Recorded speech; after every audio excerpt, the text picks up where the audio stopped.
Good evening. Welcome to the Final Fantasy Wiki Podcast.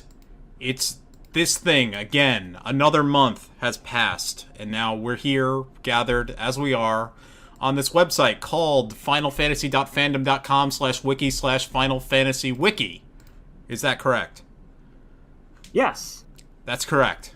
Probably. I believe that's correct. Alright, so this was the month of months, because for some reason Square Enix decided, hey, we're just going to release everything. March, that seems like a good time to just dump all of our crap. So now we have 4 games to talk about in one episode. Some months we have nothing to talk about. This month we have 4 things to talk about. Also, I'm not here alone. Who are the other people with me?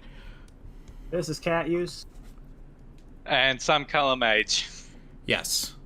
So, how many of these games did either of you play?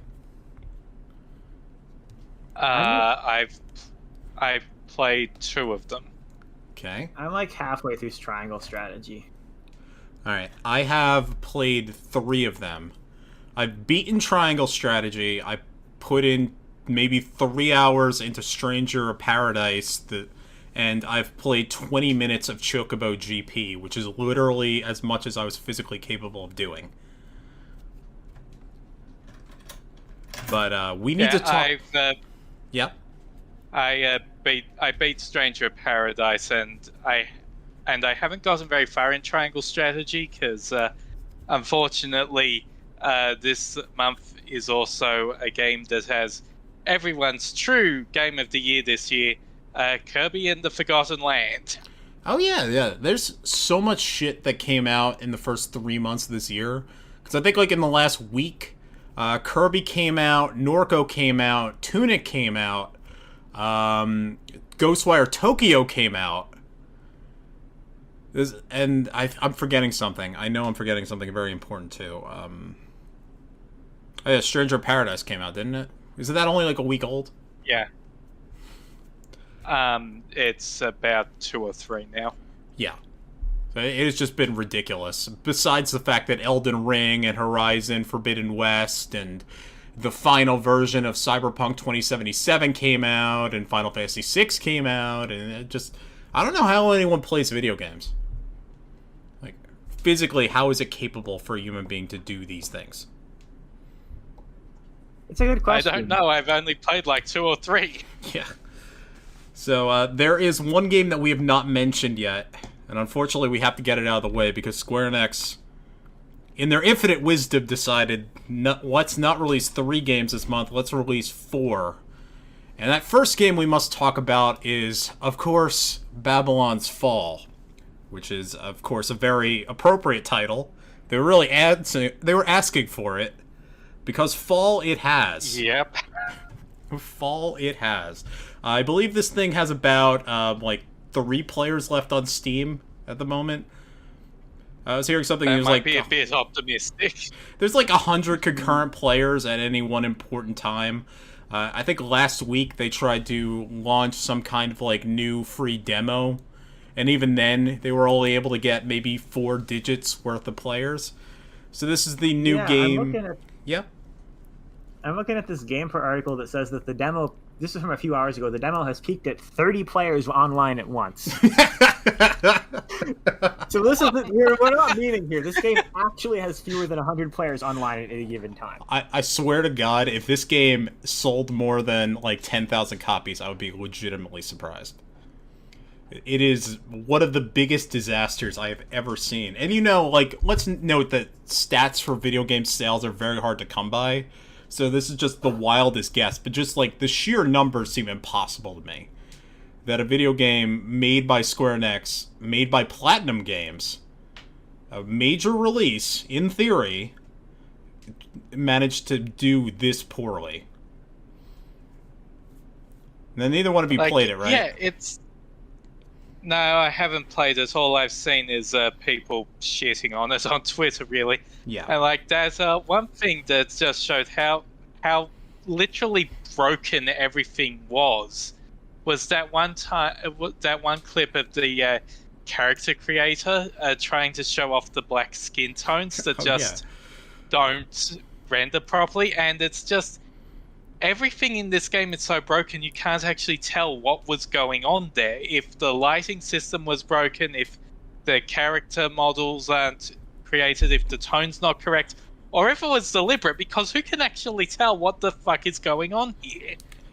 I mean, it's kind of astounding that one thing I said, like, even managed to say that the combat is bad, which is the one thing that you'd expect Platinum to be good at, but apparently no, everything but the bow just feels bad.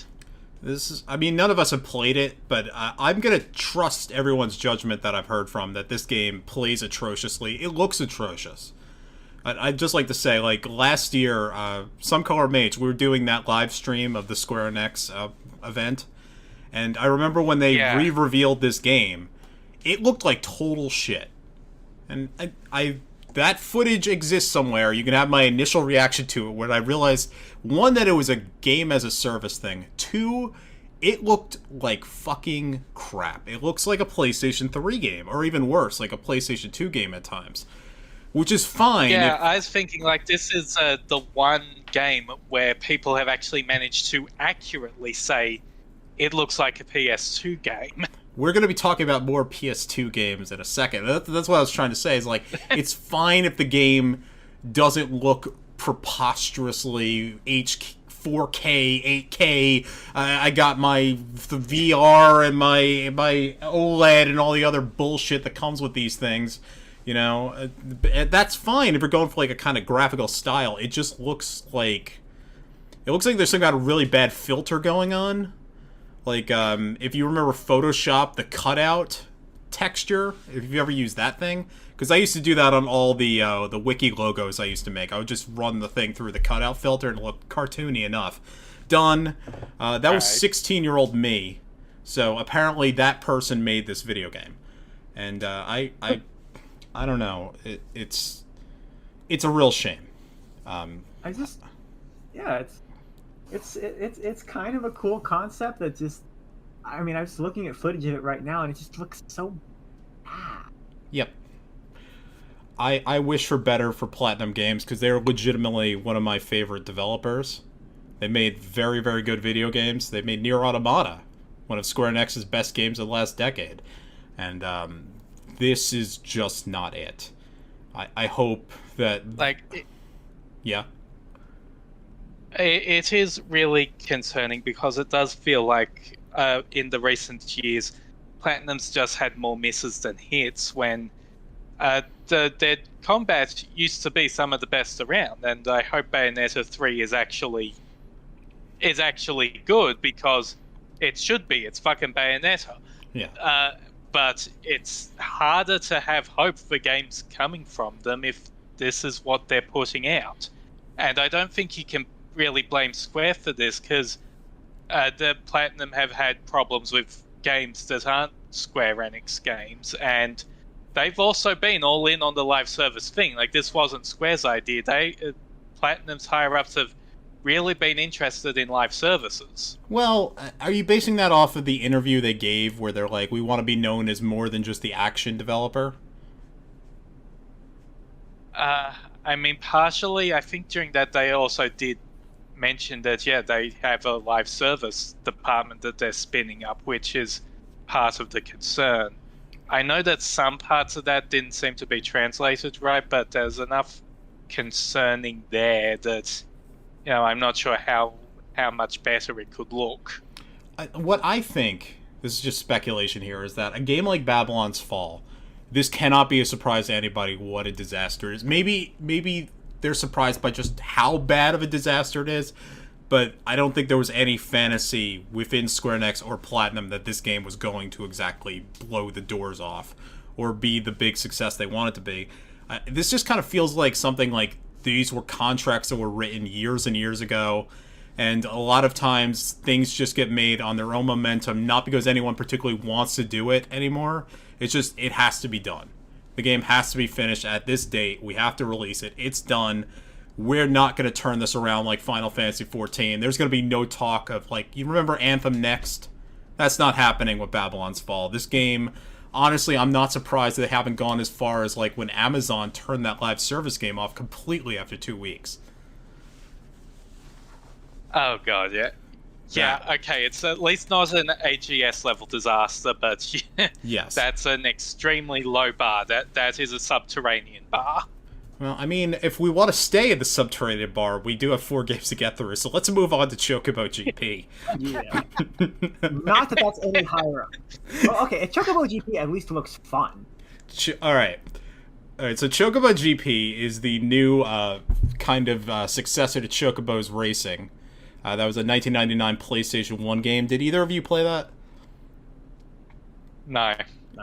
Okay, this is developed by Arika, who I don't know if they were the original developers, because they are from 1991. I'm looking it up now. I don't think they were. They were not. Chocobo Racing was developed by Square in-house. So, anyway, this looked like a perfectly cute Mario Kart, rip-off, let's be honest. There's a million of these things. There's a very good Sonic series of Mario Kart rip-off games. And last month, SomeColorMage, were you on last month? Last month's podcast? I don't think so. Catuse, I think you were on. Which episode was that? Final Fantasy VI. Oh, no, you weren't. Sorry. Neither one of you were. No, I definitely wasn't. So I didn't play No. It was Techno and... Alright, so last month, it was neither of you. It was Techno Obliterator and Drakey C were with me. Sorry, my brain's just completely wrong here. And we were looking at screenshots of Chocobo GP, and we're legitimately concerned, legitimately confused as to whether or not that was a full-price release or just some kind of free-to-play game. And it was not. It's a full-price release. I think it's like $50. And it is a free-to-play game, because it's got all the currency bullshit you can expect. Yeah, they just lopped $10 off the standard price in each region, and decided to compensate for that by stuffing it full of microtransactions. Yes. Now, neither one of you played it, right? No, I've seen more than enough images of it to know to stay clear of that. Okay. I've been dying to tell this story on the podcast, so there is a free-to-play version of this game. It's called Chocobo GP Lite, which you can download on the Switch right now. This is locked off. So, as you imagine, it's a demo, so you can't do everything. What you get is the multiplayer race mode and the story mode. Everything else is locked. You can't go into the store, you can't change the settings of practically anything, you can't even race AI. There's no, free race option you get, that's not there. Now, there's a problem with this, because the multiplayer is locked behind Nintendo's you have to pay for online system, which I did not do. So that means immediately I can't do most of what's in this demo. However, I do get what's in the campaign. And guess how long the free part of the campaign lasts. Guess this. I want you to give an hour count. Less than 1 hour. Yes. Give a fractional hour count. Guess how long the content is that they give away. Minutes. No. I'll go with 15. 10 minutes. What? I'm not Jesus. kidding. I'm not kidding. All right. So what you get is it opens up. You are a super Moogle of some kind. Chocobo series fans will remember who this guy's name is. I don't. He gets chased around by Gilgamesh, who's this kind of super deformed version of Gilgamesh, but it's definitely Gilgamesh from Final Fantasy V. Then when he's about to attack, a godlike figure appears that might be Satan, and offers his Moogle some kind of dark, sinister power to go and fight off this thing that's attacking him. At which point you are now brought over to the main tutorial part. So the tutorial here is teaching you how you drive and how you do a drift. This is extremely annoying. I cannot state how annoying this is. Because when you're trying to drift, there'll be a pop-up that happens and immediately blocks everything that's happening. So you have to hold down. Fuck's sake. You have to hold down these drift buttons, and then the game is stopping constantly. And then if you don't do it, it completely restarts the tutorial. And if you don't get this tutorial 100% perfect, you can't progress through the game. And it is legitimately extremely difficult. It is very, very difficult to get through this tutorial. At which point, once you get past that, which took me maybe 20 tries, this is the bulk of my experience with this game, you then get the first race, which is just you as the Moogle versus Gilgamesh. And it is a 3-lap race around a simple 2-turn oval, all right turns. And when you beat that, the demo is over. That is all you get. That's it. That's awful. Awful, yes. Why even release a demo in that case? That's a great question. I mean, if I had bought the Nintendo Online stuff, of course, I could have gone and played. And I did watch a streamer go through it. He did like an entire tournament thing. And apparently the amount of gold and like premium currency you get when you win that sort of thing, you would have to go through 10 tournaments in order for you to get either Cloud or Squall. Yeah, like the season pass is probably one of the most disgusting ones I've seen, because like the season pass is like your regular season pass shit. Oh, we'll give you this very slow trickling of stuff unless you buy into the premium mode, in which case you get more shit. And then there's a second level of season pass on top of that season pass that's like, if you buy this, we instantly give you enough experience to unlock Cloud, and then give you triple for the triple experience from then on. I mean, it's Gran Turismo 7, except it's Mario Kart. And that costs like 3 times as much as the base season pass. Yeah. How much does this cost, like, in real money, to buy either one of those things? Way too much. I mean, technically you can get that lower level for free right now, because they give you just enough paid currency for that. Oh yeah, that's another thing. If they give you the paid currency for free, that expires within 5 months. Oh, great. That's just great.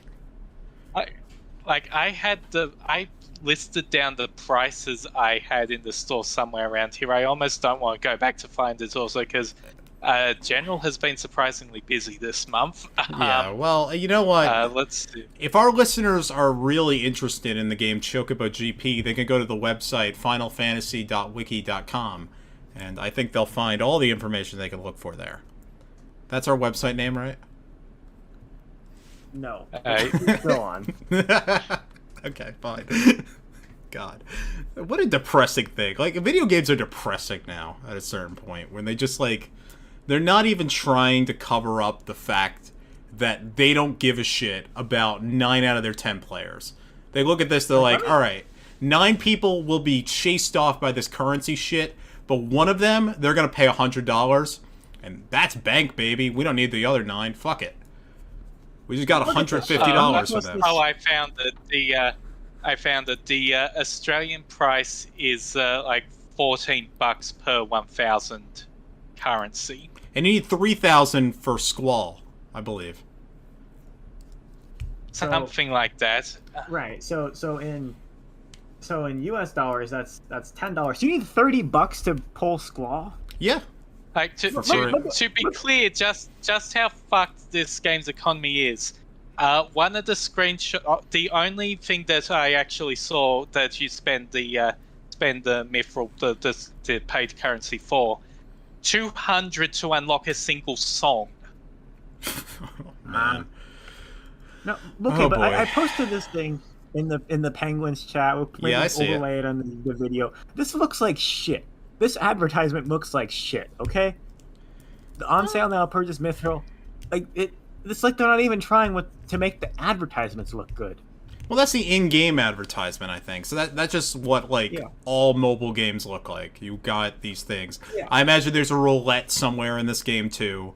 I mean, you have a happy Chocobo, and you have the white mage girl, whose name I'm also blanking on because I can't remember names for shit anymore. Troma, something. Never mind. It doesn't matter. They're laughing and they're throwing around mithril in their happy consumptive ways. They are both addicted to gambling. They are the big whales that this game wants. You know, they want Bismarcks. They don't want Shivas. Okay, to use a metaphor for Final Fantasy fans. And like Square's already like put out an announcement like apologizing for some of the worst parts and stuff and saying how they're going to improve things, but I don't see how they're going to turn it around at this point. Like, it's got a better chance of becoming a decent game than Babylon's Fall. Yes. But everything has a better chance of becoming a decent game than Babylon's Fall. Well, the sad thing is this is not the nadir of Square Enix microtransactions, because that's Final Fantasy All the Bravest. One of our first podcast episodes before we were the official Final Fantasy Wiki podcast. I don't remember that, but hey, you know, as established, my memory is just dog shit at this point. It's just all gone. I was going to say there is a silver lining, which is that Vivi and Steiner are in this game for free. And Terra. But only naked Terra, not human Terra. So, you know, if you want human Terra with clothing, that might possibly be DLC. But naked Terra, she comes in this. Wow, usually you've got to pay more to take clothes off. Yeah, it's a kid's game. Yeah, we live in a progressive time. Anyways. It's a family game. So, we should probably move on to our third game, right? Unless we have other thoughts. I think we're moving on to our third game. Let's move on. Let's move on to a true family game. And that's Triangle Strategy. To finally prove that Square Enix can make good games, and actually games we like. Which is surprising. This is their long-awaited follow-up, effectively, to Final Fantasy Tactics. Though not the only one, because there was also that Brave Exvius War of the Visions thing, right? That came out last year, or the year before?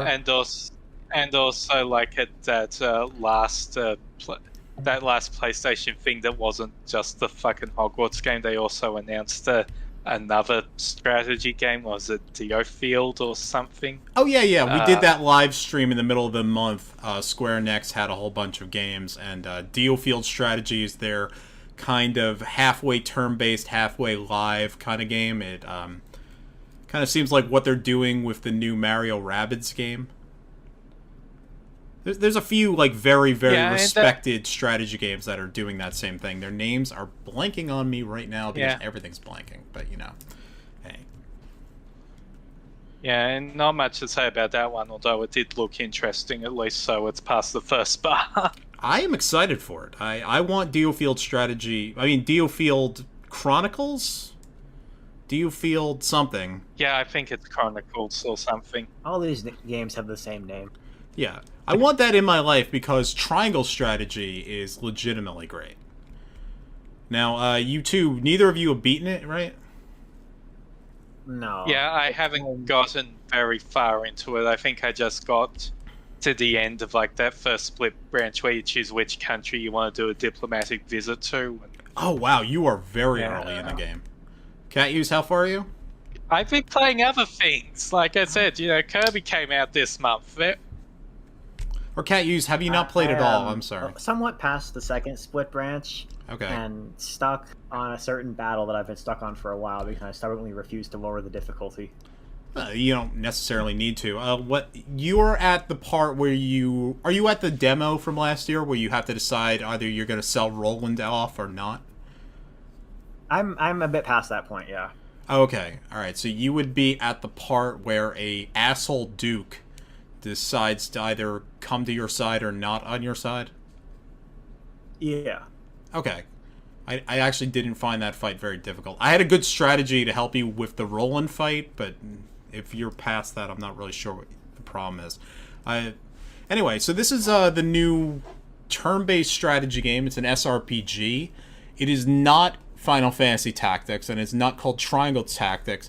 Though, if I were as active on the wiki as I used to be, I think I would fight very hard for us to keep it on the wiki as full. Now, I don't think either one of you would agree with that, right? I would be Nah, neutral. I mean it's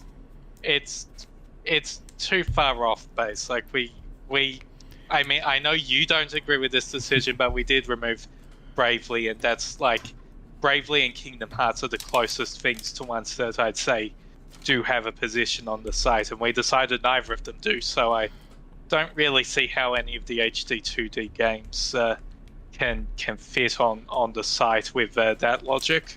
Well, my logic is if I like it a really ton, I think it should be on the wiki. And if I don't like it, I really don't think it should be. So I would say delete all the bravest and put triangle strategy on there. This is completely intellectually consistent. So I guess we should do an overview as to what this thing is, or like what your opinion... Because you two really aren't all that deep. SomeColorMage, you really haven't even gotten to the part where it's like done doing tutorials, in effect. Because the opening... Yeah. No, go on. Yeah, the opening, I'd say maybe 5 missions are all fairly low intensity. Once you get to the point where you have to either sell Roland or not sell Roland, that's when the game starts really getting, like, mean to you.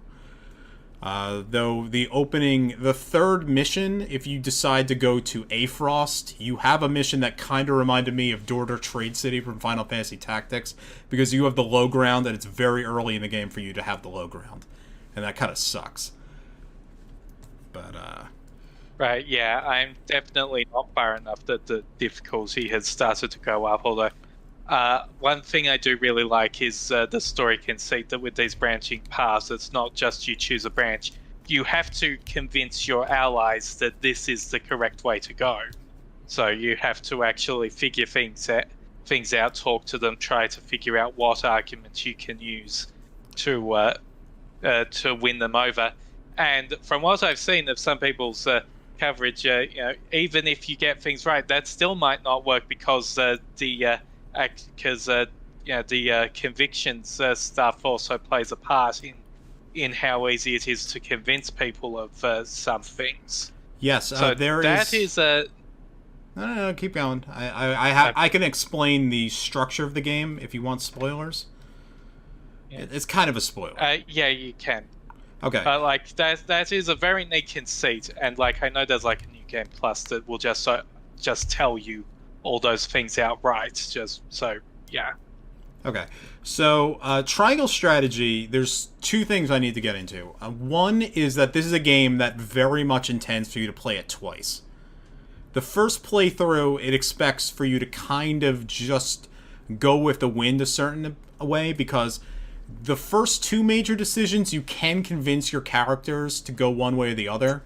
By the third one, you need very, very high stats in something called utility, and if you don't have that, you cannot do that decision, which locks you off from the golden ending. And the game kind of expects for you to go down one of the ending paths, which none of the 3 main endings that you'll run into are 100% happy, though I guess you could make an argument as to why they're good or bad. Then on your second playthrough, when you can finally see the hidden stats that are determining the morality of the universe, it's a JRPG, so there's always secret numbers and calculations going on with every single conversation you have. At that point, the game reveals that stuff. Then you can then go and steer everything, so you can go and find the most neutral path between the 3 philosophies, which are morality, conviction, and freedom. Sorry. It's convictions.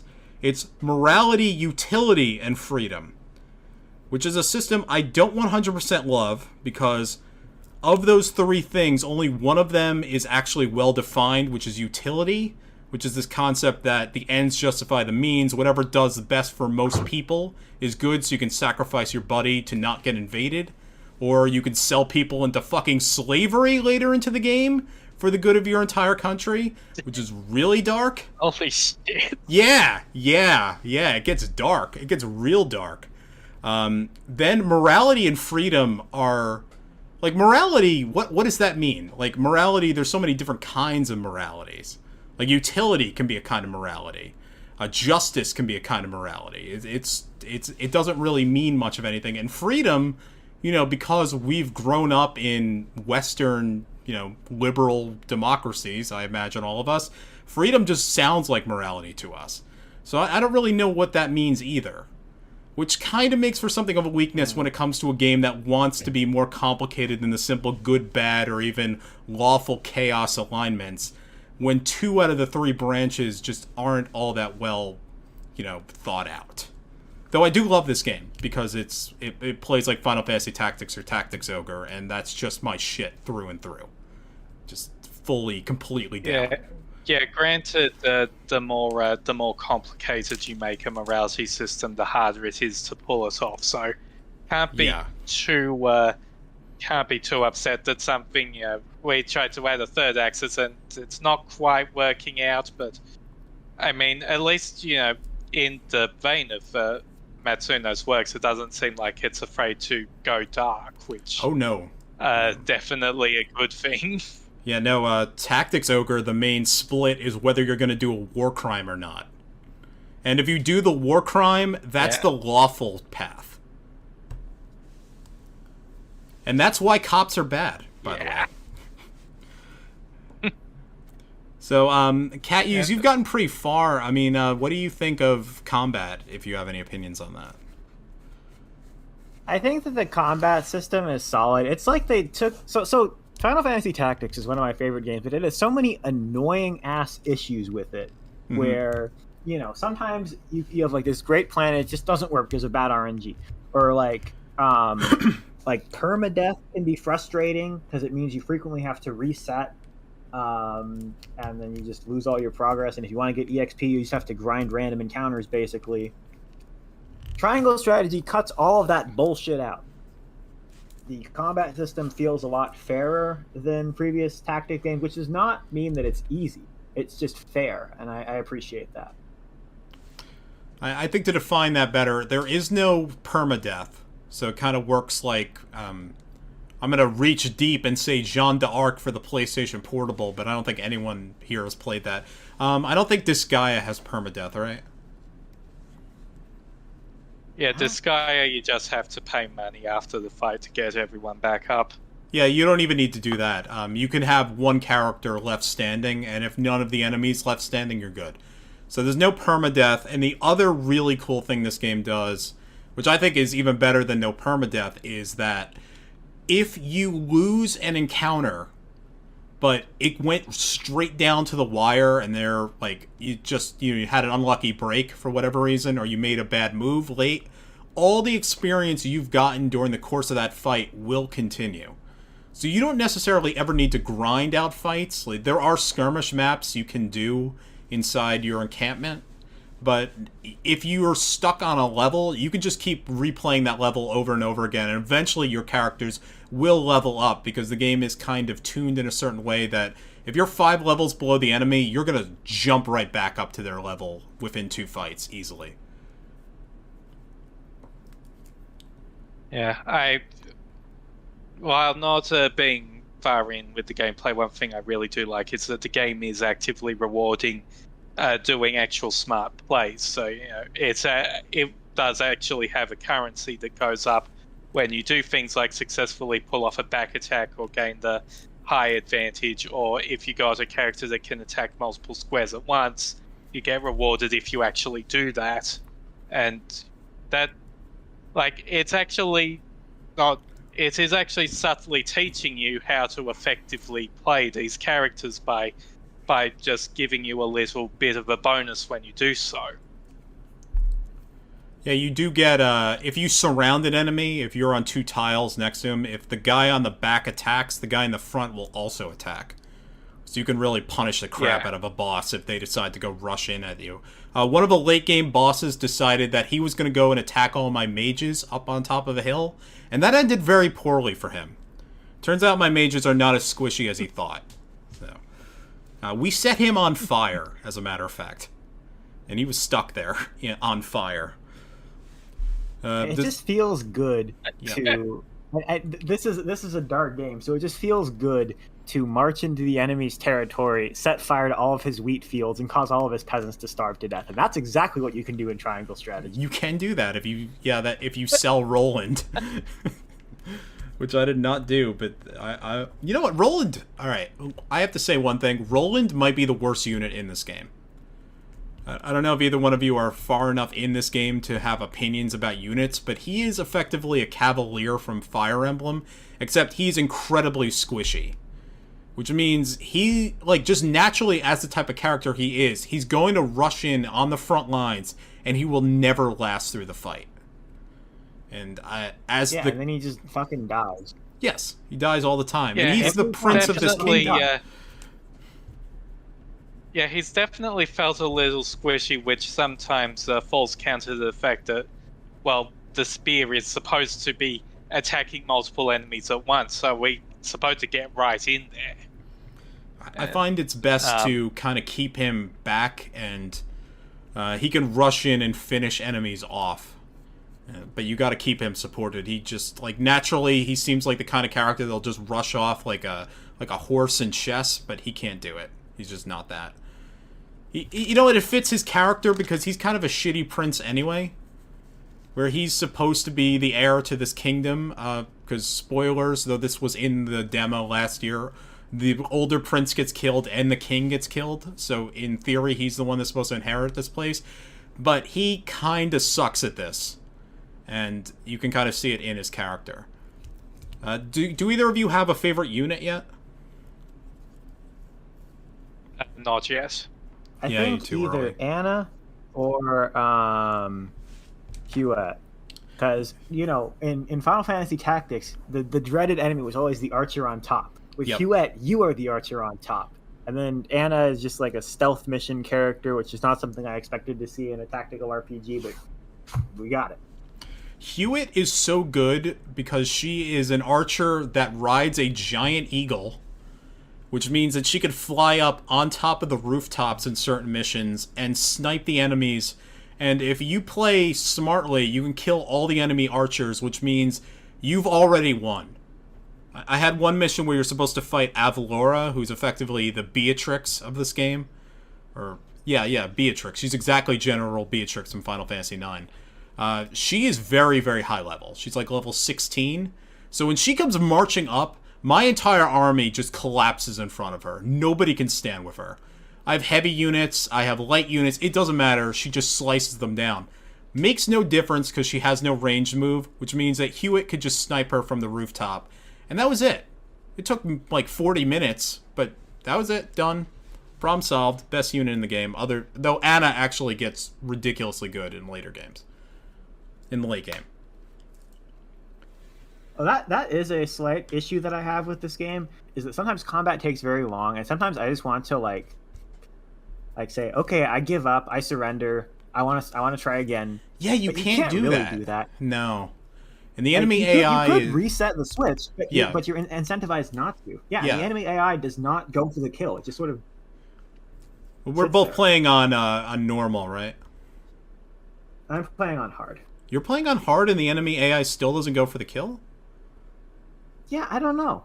Oh, that's weird. The enemy AI seems kind of broken sometimes. They do seem very broken. I had this one battle where I was losing horribly, and the enemy just sort of sat there and just didn't really do anything. It's like they forgot they were supposed to attack. It was very weird. I find that the enemy AI gets, like, I don't know if you've met any of these characters yet, but there are optional characters who can lay traps down. So, like, the tile, there'll be, like, a bear trap, and if they stand on that, their attack immediately gets shut down, and they're stuck there for a moment, which means they basically lose a turn and lose 50 HP. It's very cool. But if you drop those things down, the enemy really can never figure out the pathfinding around it, and that just seems to, like, completely shut down their ability to think for a while. So it's not perfect. Though also your point about the battles being too long is also a major issue, because this is a Switch game, which means I'll be playing this on my lunch break, and I've been late to return to the office like 6 times because of this thing.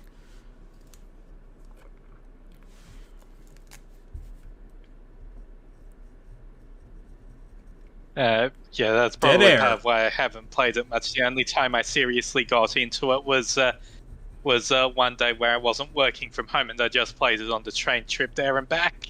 Yeah. But I guess I wish I could say a Final Fantasy game I loved fully with all my heart, because I think in all the podcasts we've done, I've never managed to actually do that. But hey, it's a Square Enix game, and I give it a 10 out of 10. frankly. I'm very happy with this game so far. Yeah.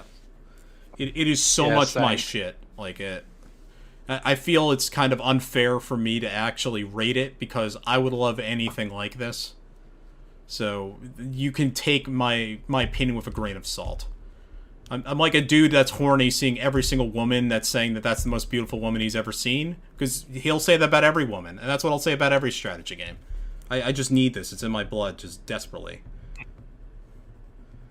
So I guess neither of you have any further opinions, right? Nah, I'm done. You're done. Okay. I bitched about this on the Discord, but you have to play this with Japanese voices because the English voice acting. That's all. Okay. Yes. That's very important. Yeah, the English dub is not good. The only it is very iffy. Yeah. The only good English voice actor is Dragon's voice actor, because he gets really into the like drunken hammy guy, and that's the only redeeming factor of the English dub. I think your strategist guy, he's got pretty good voice acting. He's got a he's got a pretty cool timbre to it. He's okay. He's okay. I have personal problems with him later in the game, though I also have personal problems with Roland too. And to get into why, we'd have to go into deep spoilers. And sadly, because this is a Final Fantasy Wiki podcast, we can never mention triangle strategy ever again. We have to move on to the next thing. Which is, of course... We could mention it next month if nothing interesting happens. I don't know what we're doing.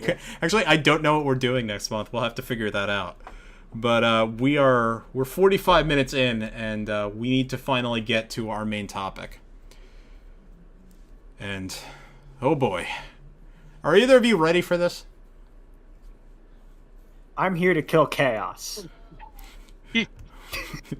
Yeah, it's time to set on a playlist with two songs, My Way by Limp Bizkit and My Way by Frank Sinatra. I only want one song, and that's I got 2 tickets to Strangers in Paradise. And, well, there's 3 of us, so I need 3 tickets to Paradise. Anyway, Stranger in Paradise. Chaos. The meme game that is blown up to ridiculous degree, like... What the hell? I don't know what's going on in my house. My life is chaos right now. Chaos is in my home. Which is fitting because chaos in this game is a very poorly defined thing. Sometimes it's a guy. Sometimes it's just sort of a state of being. Sometimes it's something else. But whatever it is, we have to kill chaos. So who wants to introduce this game?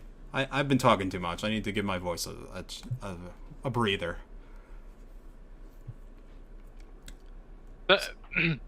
So Stranger in Paradise, it's basically a game about dudes and 2 ladies just being dudes. You know, they go around, beat up some things, turn them into crystals, throw those crystals against walls and shit to blow them up. Every so often, you find a bigger monster, you beat them up. Turn them into crystals, throw them against walls and shit. And eventually there's a story, but for the most part you're just beating things up. That, I think, is the whole vibe of the game. Is just you're 3 gym rats. You're mainly Jack, but you run into 2 other gym rat dudes. And then you go to Cornelia from Final Fantasy 1, and you're given vibrating eggs. Given vibrating eggs, and then he has an extremely large king. Yes, yes, very large vibrating black eggs, and then you run into 2 other dudes who's got these eggs. They vibrate in the presence of Jack's girlfriend, who's Princess Sarah, right? Princess Sarah is very horny for Jack. She is not hiding this fact at any point.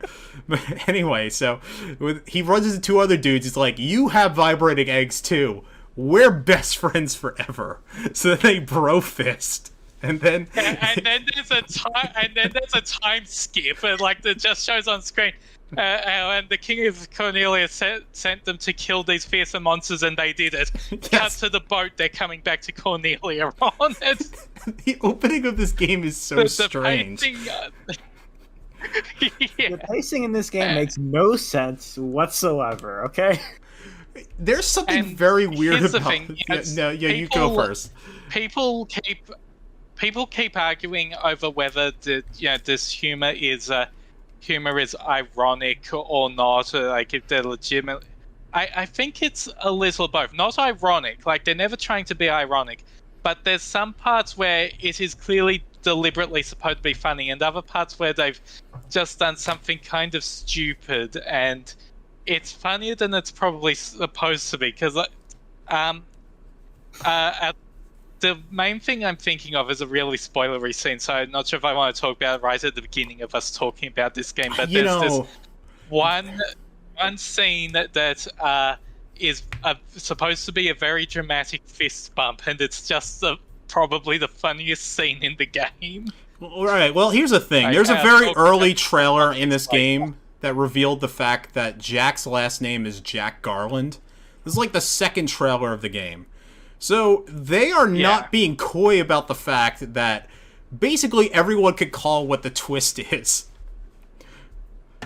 Yeah, everyone figured it out after the first trailer, so they just changed gears to being completely open about it. Well, what I was going to say is the presentation of this game is so weird. Because back to the King of Cornelia, when you're in that room, the King of Cornelia looks like an Oblivion NPC. Like Elder Scrolls Oblivion. He seriously looks that like... I did say he was extremely large. He has very large clothing. Yeah, he is a fucking wide lad. He's got very large clothing. He's wearing like 7 layers.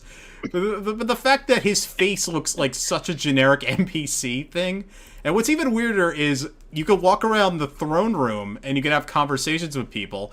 One of which you could talk to the Queen of Cornelia and she's like, Jack, I really wish you would smile more in front of my daughters. And then Jack's reaction is just, and he never smiles at any point. Jack, you'd be prettier if you smiled more. But what I mean to say is like, the queen behind her, you could see these jagged fucking pixely shadows out there. And there's like a sun coming through the windows, and it just makes this effect. It looks like the whole room is being microwaved. There's like all this like warmth effect that's trying to blur things, but it just looks so intense. Like it's just overdone to a ridiculous degree. Then, when you leave the throne room, before you go to do the first quest of Final Fantasy I, which is go to the Shrine of Chaos, you can go to Cornelia and talk to NPCs. Now you'd think, oh, there's going to be a Cornelia environment they could walk around. You can even see one they've clearly modeled that's built around this water fountain, and there's all these buildings, and there's all these NPCs standing there, and it's like, oh, you can just walk around. No, you can't. It's a menu. You talk to all the NPCs through a menu, and they just pop up in the same space. And you just like, oh, here's a lady telling you that Garland wasn't all that bad back in the day, and then you talk to this one officer, this guard there. He's like, then he talked to the recruit, the young guard, who's got the same model as the other guy, and he's standing in the same space. It's just the exact identical human there. This game never looks or runs well. I played on PS5, which I'm pretty sure was the target platform, because that's the only platform the first demo was on. And also, this game runs like shit on PS4 and Xbox One, and by extension, Xbox Gen 4, because that's how Xbox fucking works this generation. And the PC version also apparently runs like shit. So really, it's just PS5 you play this on or nothing. And yeah, it never really looks good. No. It runs stably enough for the gameplay to be enjoyable, but it's clear that it's been poorly optimized. Yeah, there's severe slowdown in the cutscenes. I'm sorry, Catuse. I just wanted to ask, why did the Square Enix people not see the famous Yoshi P like PowerPoint where he talks about how if you have too many polygons in your flower pot, the whole server crashes? People have been sharing Why things on the do we Discord. have to play this stupid game again 10 years later? They've been sharing things on the Discord that apparently the models are like some of the worst optimized that anyone's ever seen. So like, just the King of Cornelius standing there means the game will immediately slow down to like a ridiculous degree, which might be why I'm seeing these weird graphical effects in the throne room. But even then, like, regular cutscenes will just like slow down to all hell. And the opening FMV, this is another weird thing, it looks so muddy. Like, it looks like there's a very good-looking video that they've rendered and everything, but there's some kind of filter over it that, like, it's, like, too bright or something, or it's like a 30mm projection on an old theater where you can go see the cigar burns and stuff. It's weird. It is very weird. Yeah. I mean, I think the big CG, this is where we spent all of our visual works budget on cutscene, where you do have Garland going through just massacring all the troops in Cornelia Castle. I think that scene is really good, and clearly they did as well because they play that scene again during the ending. Really? Wow. Yeah. So that was the other thing that was really confusing, is because NPCs are saying they have no idea who Garland is, and everyone's acting like Princess Sarah's crazy. But just a minute ago, I saw a cutscene of Garland marching through the castle. So I'm guessing there is an explanation for that, but it's a giant spoiler. I mean, I don't think we care that much about spoilers, and we've been talking about this much anyway. It's basically memory shenanigans. The dark crystals, the vibrating orbs, vibrating eggs. They give some measure of immunity to the amnesia that Lufenia keeps experiencing everyone too, in order to hide the fact that they're secretly controlling the world by flooding it with darkness and then sending their own soldiers down to pretend to be Cornelians to bake clean it up and shit. And the dark crystals sort of prevent memory loss when they reset that, but in the last cycle, Jack gave his to Sarah. Okay, so she's got a vibrating egg too, somewhere hidden away. Yeah, so Sarah's kept some of her memories while Jack's pretty much lost all of his. Okay, so she's got a vibrating egg somewhere, and when Jack shows up, the eggs vibrate. So finish my thought here, if you don't mind. Perhaps too adult-rated for the wiki. Okay, fine. There's a ton of gore in this game, but it's all, like, crystallized. Though there is real blood that shows up between all the crystallization. Oh yeah, that one CG cutscene, that is incredibly bloody. I mean, dude fucking throws a guy into the ceiling and just starts bathing in his blood. It's fucking insane. Yeah. But yeah, the game itself, I mean, it's kind of bloody. Jack gets blood all over him when he attacks enemies, but the actual death animations and stuff are relatively tame compared to the rest of the game, because he turns it into a crystal and smashes them. Sometimes he doesn't even smash them. Like, have you seen the Tomberry kill animation? He No. just, like, kneels down, pats the Tomberry on the head, and the Tomberry vibrates and explodes. What? Wait, You just catch the Tonberry and it just fucking blows up. wow, that's... Alright, when I was playing, I saw the Tomberry, and I was too afraid to fight it, so I did not. Oh, the Tomberries fucking suck to fight. Okay. Catuse, apparently you have to leave soon, so... Catuse, do you have, like, real quick thoughts on the combat? And then you could head out and do whatever you need to do. I have not played Stranger of Paradise. I've just watched a Let's Play of it, so I don't have thoughts on the combat other than it seems fine. It looks like it's fine. Okay. Do you have any pressing moral... This is a game that you... You go. Sorry. This is a game that you play, like, sitting with a few beers on the couch. Hello?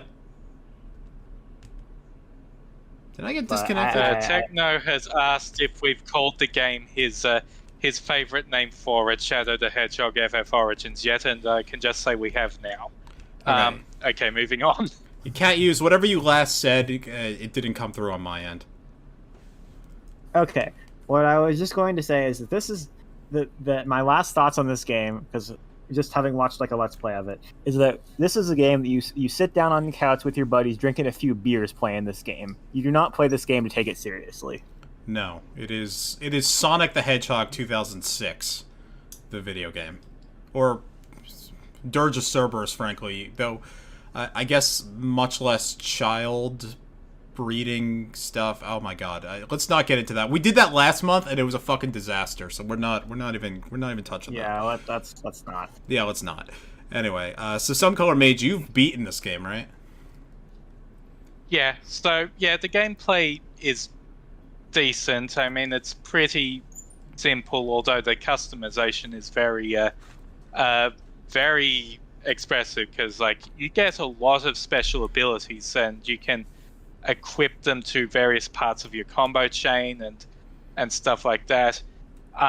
One big problem with all that customization, though, is that the loot system is fucking overwhelming. Yes. Like, oh my god. Hundreds of pieces of equipment for one stage, and there is an option to actually improve this. Like in the basic settings, you can set it so that you only automatically pick up items that reach a certain rarity. Oh, really? I did not see that. Why is this buried in basic settings? Oh. Yeah. And like eventually you only really need 5-star stuff anyway, because once you get to post game, you start getting artifact rarity, which is just, it's 5 stars, but you get job affinity for multiple jobs at once while equipping these. Is there a season pass for this fucking thing? Yeah, there is. There's like 3. Are you There's kidding like me? 3 more missions coming. Oh my and god, I expect that there'll be more story with the last one, because it's like called A Different Future or something. Something like that. But the gameplay itself is fine. There are various things outside of the gameplay dragging it down. The story does stay consistently insane. But it is very backloaded. That is one weird thing about it. There's almost no story until you've defeated all 4 fiends and lit all 4 crystals. Like, most of the story happens in like these last four stages. I should probably mention I've only played the first dungeon and half of the second one. So I beat Garland. I set the game down to normal, because if you recall last year, I could not beat him on regular difficulty. Oh, I set the game down to story difficulty, which I would honestly... Is that what you played, SomeColorMage? Are you on normal or are you on story? I played through the game on story, but I have managed to beat a couple of stages at Chaos 130, so... Okay. I'm not that bad at the game, so... I am terrible at this game, but I will say I don't recommend you play it on normal, because it just makes... I mean on story, because it just makes things a little so easy that it becomes completely mindless, and the dungeons just feel like a waste of your time before you get to the next ridiculous cutscene, which is why I made it to the Pirate's Cave, and I was... maybe 3/4 of the way through, and I was just so bored killing these same fucking spiders. Hold on, I've got a call. I need to stop for a second. Okay, sure. Bum bum bum bum bum ba da da da da bum bum bum bum bum ba da da da da dum. This is the interruption music in between the cut. Interruption music in between the cut. So where were we? Right, I think I was about to mention, like, the difficulty thing. Yeah, so first of all, the story seems to have been way overtuned to be way too easy at this point, because, like, you can do things like use the Soul Shield on unblockable attacks, and while it's kind of funny to watch that happen, it just makes things way too easy now. Yes. The other thing is the post-game difficulty, Chaos, and what that does is, like, it's like the hard difficulty, but you can start pouring the experience gain items you get into that to raise the level of the missions. So like the easiest missions start at 130, and like the story goes all the way up to 200 something, and you can just pump that all the way up to level 300. It goes up to level 300? And I have... Yeah, level 300. Damn. Yeah, and like all the drops and stuff increase up to that.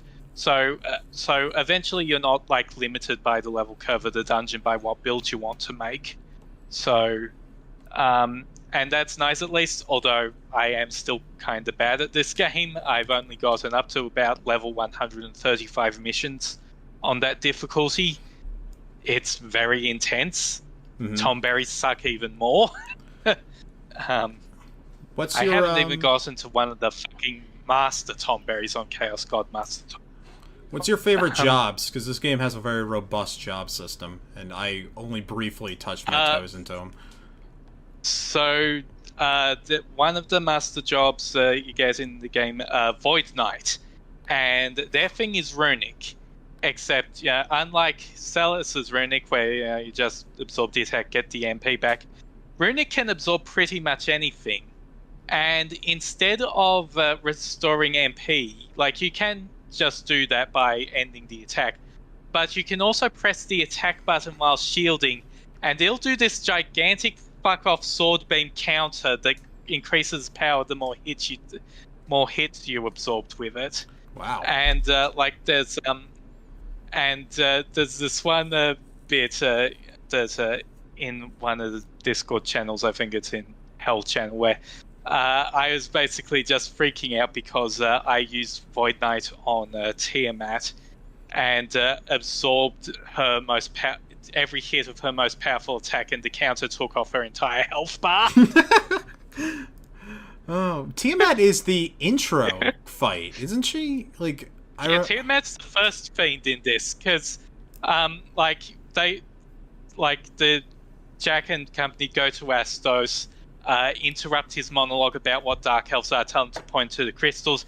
He points to the Wind Crystal, which is just very close by, and then after they reawaken the Wind Crystal, they just turn the floating castle into an airship that they fly straight to the other 3 crystals for. Okay, so the floating fortress is not where the Lufane used to live, which is what I thought was the deal in Final Fantasy 1. I guess they retconned that. The Lufane in this one are just kind of living in another dimension now. So like, you don't even get to go to Lufania at the end. Like, when you go back to them, they basically cut you off because Jack has become Chaos at that point, and they don't want him coming. Of course. In. Does he become Keith David? Yeah. No, he does not become Keith David. You do fight the traditional Chaos, but it doesn't have any. Well, it does have some voice lines, but it's not Keith David. Very, very disappointing. They did get Christopher Sabat back to play fake Garland. I was happy to see that. Yeah, so like he's only, and like because the character under that armor is a woman, Sabat's only voicing that one scene. Yeah. He should have voiced Neon the entire game. Like, it should have been... Neon's like this little girl, but it should have been Christopher Sabat the entire time. You could do it like his Vegeta voice or something. I don't know. Yeah. So, have you ever played the Neo games, by the way? No, I haven't. I am interested in them now, because from what I've heard, this is basically just Neo 2 with a bit of Final Fantasy bells and whistles, so... I am interested in that game now. And also, apparently, it runs better, so... Yeah, I've not played those, and I will say I was a bit intimidated by this game, just... Because last year I had so much trouble with Garland that I couldn't beat him, and there's 2 blocks. There's light attack, there's heavy attack, there's all these jobs, there's all this loot. It just... I wish this game was for me, but ultimately I don't think it is, because for one, there aren't tiles. Like, what kind of... I don't understand what's going on. I don't know why it's not turn-based. Why aren't there tiles? Why can't I send Neon up to a rooftop to snipe people with an arrow? I don't understand. These new fangled video games with this real-time combat is just ridiculous. I don't know who this is for. No, but like, all seriousness, I wish it was more like Kingdom Hearts, frankly. I think that might be the only kind of action RPG I like is Kingdom Hearts. That's fair. Yeah, it's not fair. No one likes Kingdom Hearts. No one respects that combat except for me. I am the weird sicko of the action RPG world. In this house, we respect every Kingdom Hearts combat and not just 2s. I mean, by the way, 20th anniversary of Kingdom Hearts, the very second we're recording, technically. Yeah, I think there's supposed to be some presentation on that sometime in April. April 10th. So I guess we'll have news for next month, no matter what. Yeah. Well, I don't know how much we're actually expecting to see. I think they're just doing merch like that Tamagotchi thing. We're not done with Stranger in Paradise, are we? We shouldn't move on to news just yet. I mean, no, we're not. There's not much more I want to talk about, just the story, really, because I did mention the dramatic fist bump scene, and I do want to go over that because the ending, things happen so fucking fast, and it's simultaneously interesting and really silly. Because after lighting the 4 crystals, basically the elements start going into overdrive. Jack just brushes everyone off, complaining about that because, well, that's how the world's supposed to be, tough shit. But he's also finding himself grappling with a lack of purpose because he no longer wants to kill Chaos. This is his entire character, his entire personality. Yeah. Dudes will try to kill Chaos and call it a personality. Yeah.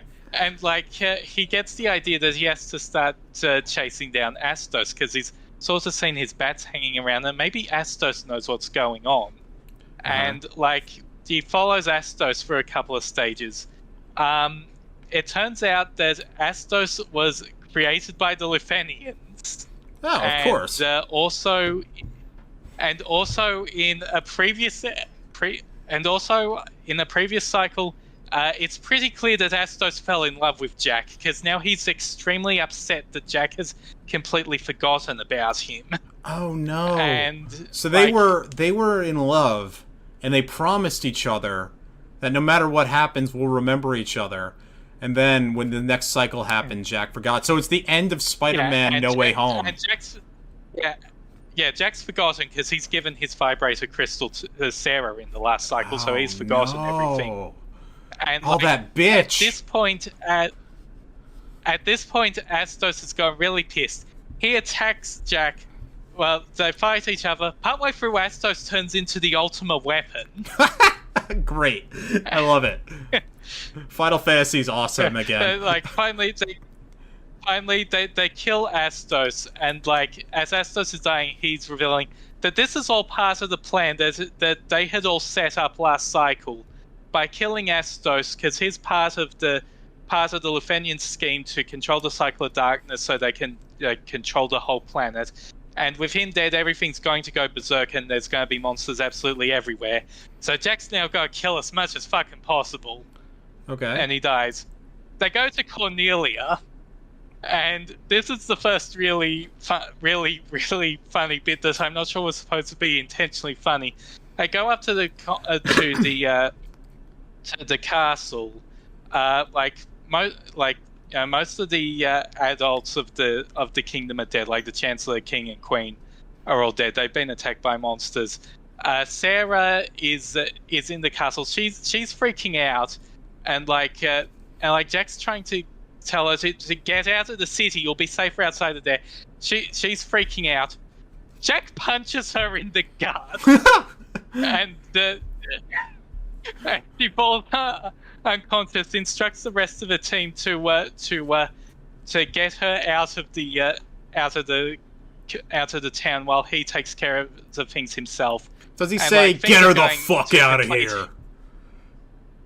Get this fucking bitch out of here. Fuck in this scene. The scene where he says "fuck." I've seen it. It's at the start of the Lich fight. Yeah. I've seen it. It's incredible. That is still a brilliant bit. Yeah. Okay, so Lich is I have to do it for the viewers, for the listeners. I have to recreate this. So Lich is like, "You cannot defeat me. I am the force of blah blah blah, and then because I am, and then Jack's like, I don't give a fuck who you are. Boom! Then punches him in the face. It is a brilliant scene. It's a brilliant But yeah, scene. so everything's going to hell. Citizens of Cornelia are now turning into monsters and such. And like he goes out, realizes that the princess isn't out there, goes back in. More monsters. She's clearly dying. Shit. Princess got, and then the other party members revealed that this was also part of the plan all along, because they're going to turn Jack into chaos, and the last thing he needs to do is kill them. So they all attack him. Okay. He kills them, and here comes the sad fist bump, because now Jack is completely losing it. Like, all the darkness from all the dead people are flowing into him. He's having flashbacks of all the people that have just died in front of him. And here's the sad fist bump, because one of the flashbacks he has is of one of the fist bumps he has with the entire party, and he just shakingly puts his fist out in front of the corpses of all his dead party members. Oh, no. Who's gonna... It's from Kingdom Hearts. Who am I going to eat ice cream with? Except now it's like, who am I going to fist bump with now? Yeah. And so, like, he's completely lost it.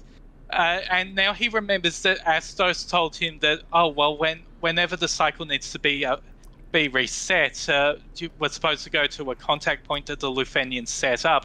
But they're lazy as hell, and they always set the contact point to be the Chaos Shrine. What? So Jack decides. Okay, sure. So Jack decides that he's going to rush the Chaos Shrine, and during this part he's like nearly invincible. He has like an infinite break gauge because of all the chaos. Chaos. And he manages to get to the contact point. It tries to stop it. It tries to not let him in because he's been infected by all the chaos. He gets in anyway. It's that wheat field that all the tutorials take place in and shit. Where Frank Sinatra plays.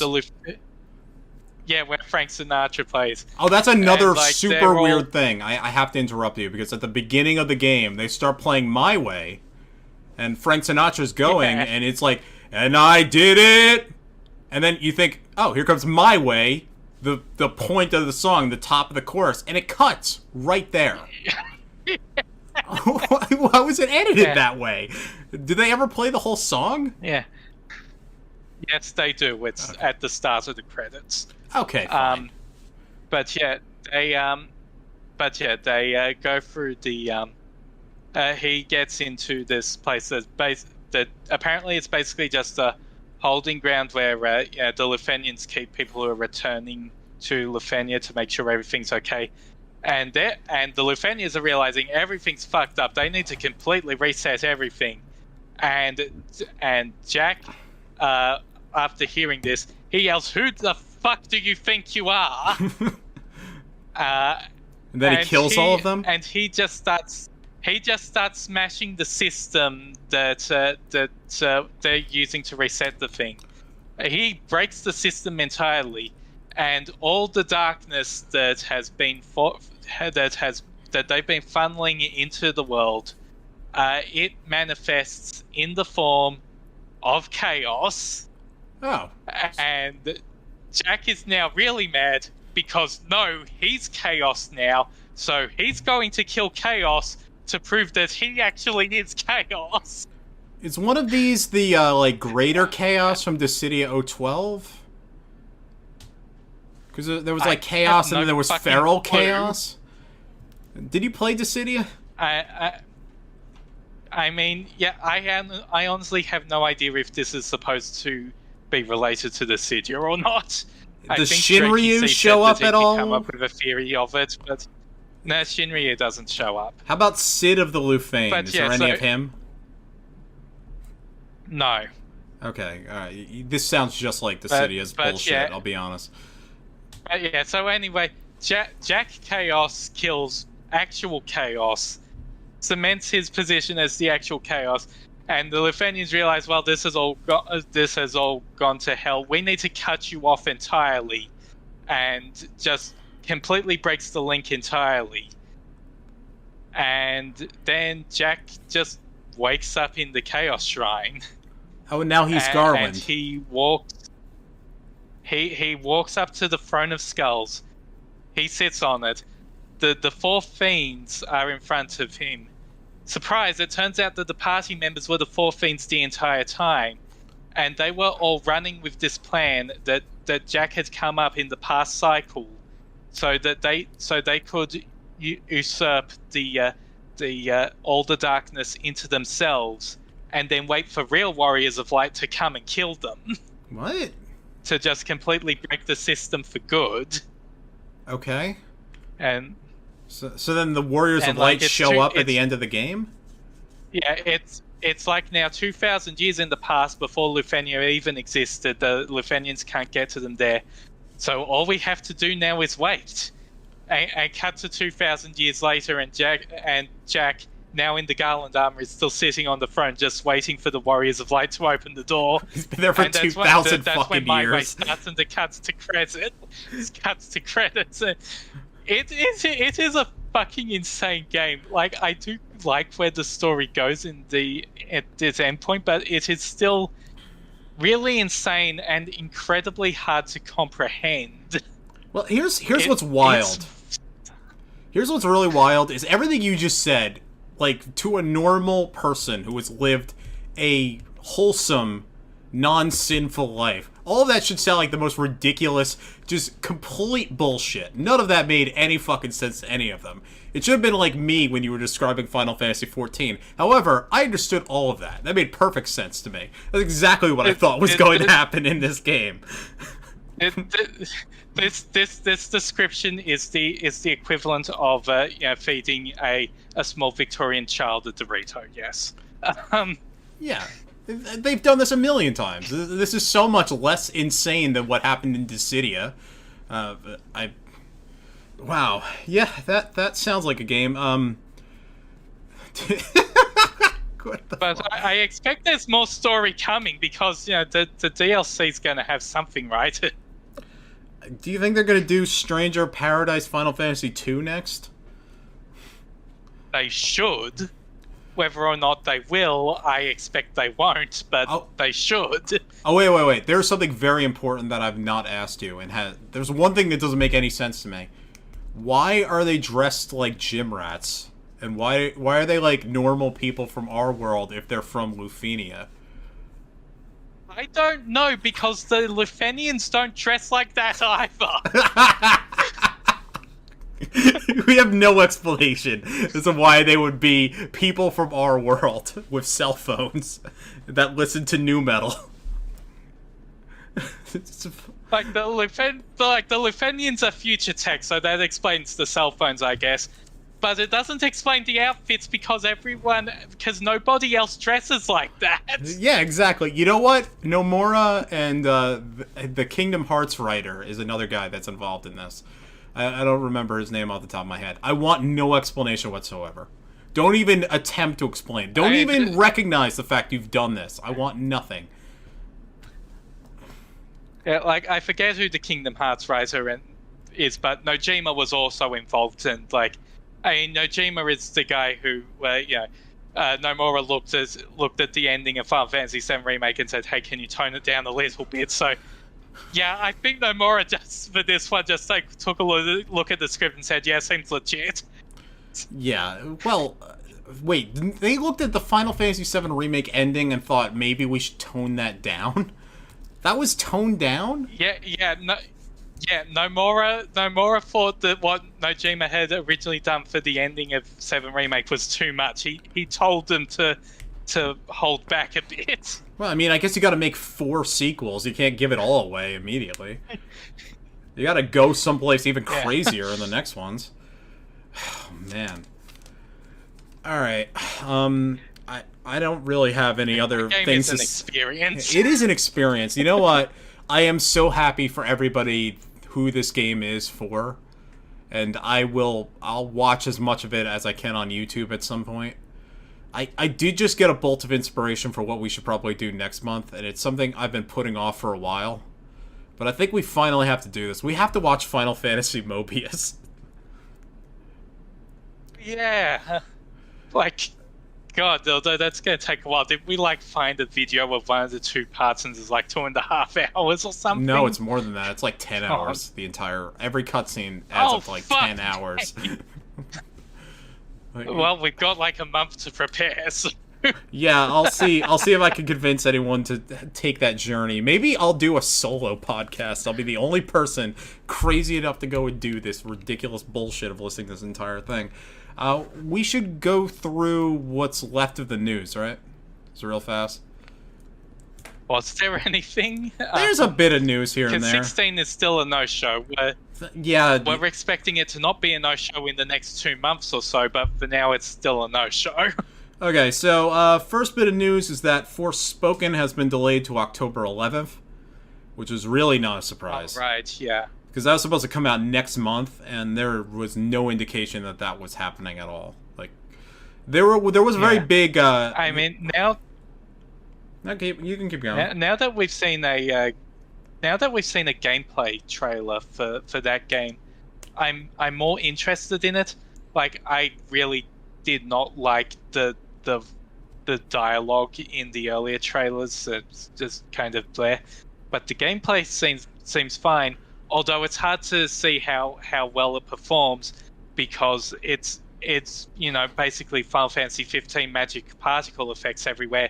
So it absolutely fucking kills YouTube's bitrate. Yes, that is great every time that happens. Like my Firefox looks ready to crash every single time I try to watch any gameplay videos. Also, Frey's last name is Holland because she's from Jersey City, where the Holland Tunnel goes. I fully believe that's why that's her name. Another bit of news is back to Final Fantasy Origins Stranger Paradise. This was a fairly poor launch in Japan.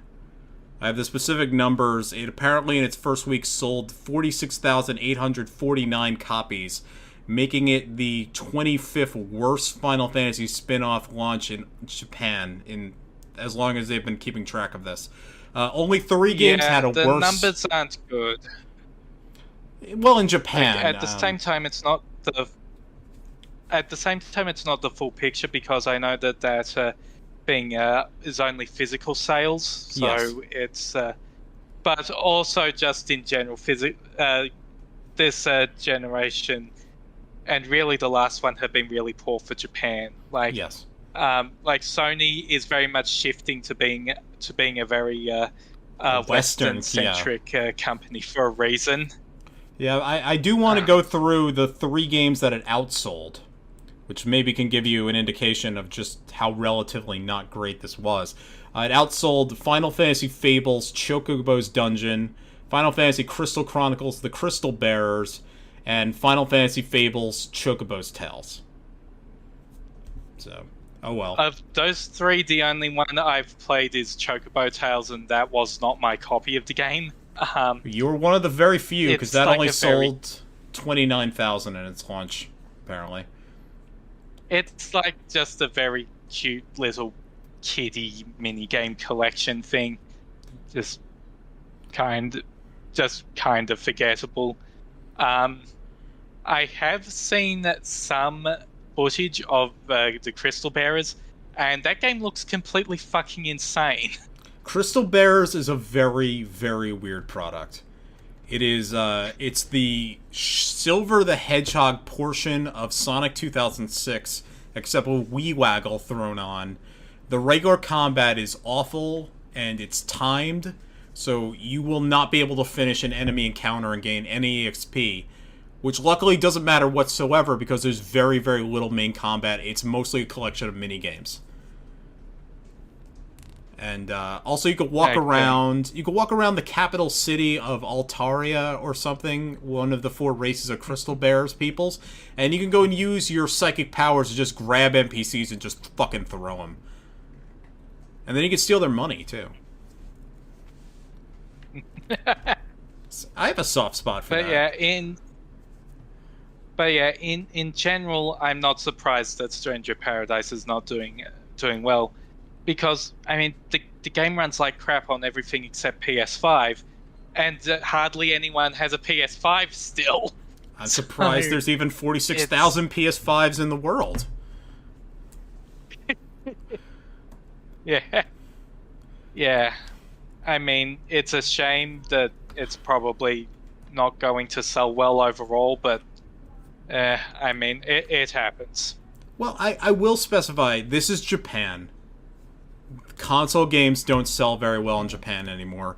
This is also a game that has an aesthetic that I don't think the Japanese are much into, because look at these fucking gym bro looking dudes. Yeah, I mean, like part of why I think, but also like part of why I think that, you know, the game industry just not doing very well in Japan anymore does feed into part of this, is because apparently, according to some other metrics, this was its opening week, it was number 1 in Japan. Yes, it was. It was the number 1 selling console game. Yeah. I mean, no, there are games that will do very well in Japan. It's just basically, if you're not the Switch, you're not really doing all that well. Also, I do want to not overgeneralize the Japanese as like a monolith or anything, because a lot of cultural critics and video game critics will do that. There are people in Japan for whom this is extremely their shit. But in general, the kind of thing that Final Fantasy is associated with, this is not that. This is a bizarre product, and I don't imagine a lot of that fandom will be particularly for this sort of thing. It's frankly not my kind of thing either. I'm more in awe of it. I don't want it. I don't really want it in my house. It's something I'll like look at as like a car crash, or maybe I'll watch the videos, but it'll be in incognito mode. I don't want other people to know what I'm looking at. And actually, that's all the news. We already went over the Chocobo GP stuff. There's going to be a Kingdom Hearts Tamagotchi. Oh yeah, I mean that looks cute. Although I honestly did not know Tamagotchi still existed. Neither did I. I feel like they made this after seeing Turning Red, where Tamagotchis are a major plot point. And that's a movie set in 2002.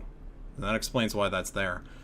But we're now at 90 minutes. I think the last time I saw Tamagotchis out in the wild was like when I was in year 2. So I've not seen one since before I was playing Pokemon. It was like 1997 is the last time I had a Tamagotchi, and I hated those fucking things. It just died on me. Mm-hmm. I was 6. How was I supposed to know? It just died immediately. Just like every plant I've ever owned. Sad times. Anyway. I mean, that's presumably they're going to have to take out, all the death stuff, because, I mean, what's Disney going to think when they put out a toy where Donald can actually fucking die? I didn't feed my Sora, and now he's dead. Okay. I need to find out why there's noise happening in my house. So I'm going to wrap things up. We may or may not do that Final Fantasy Mobius thing. All 12 people that listen to this podcast, I'm sorry, you'll be disappointed, whatever.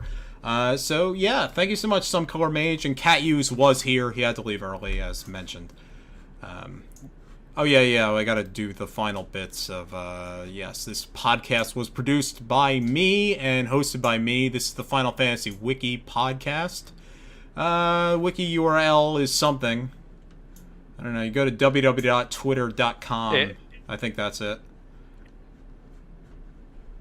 I mean, it's listed on our Twitter. I'm sure we can point you there successfully. No. Just go to Twitter. That's fine.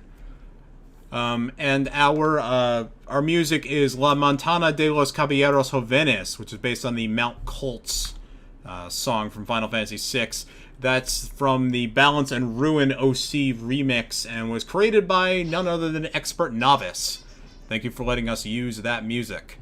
And I guess we should end this with a quote from Final Fantasy. And SomeColorMage, you know what quote we have to use, alright? Do you want to do it? Bullshit. Bullshit. That's a I pretty thought good that one. was it. No. It's we're here to kill chaos. Chaos. Alright. Well, thank you. It's like a thirst. Chaos. Alright.